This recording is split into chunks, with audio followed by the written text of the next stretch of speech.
এবং এমনকি মুহাদ্দিস শাহ হুজুরের মুখে আপনারা অনেকে শুনেছেন যে খানকার শেষ দিনে আমিও শুনেছি আকা মাওলা তাজদারে মদিনা নূরে মুজাসসাম সরওয়ারে দো আলম আহমদ মুজতবা মোহাম্মদ মুস্তফা সাল্লাল্লাহু আলাইহি ওয়াসাল্লাম সব দেখতেছেন তাকে রওজায়ে আতহারের কাছে গেছে, কিন্তু কবর শরীফে রওজা মুবারকে মুহাম্মদুর রাসূলুল্লাহ সাল্লাল্লাহু আলাইহি ওয়াসাল্লামকে দেখতে পাচ্ছে না।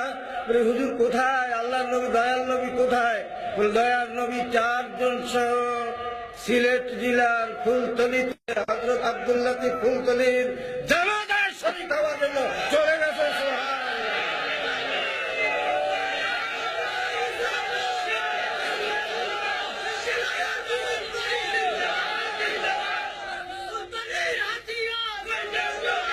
আল্লাহু আকবার। সুম্মা ইসতাকামু ইস্তিকামাত আলা দ্বীন হুব্বে রাসূলের এমন নমুনা সানি ওয়াইসুল করনি।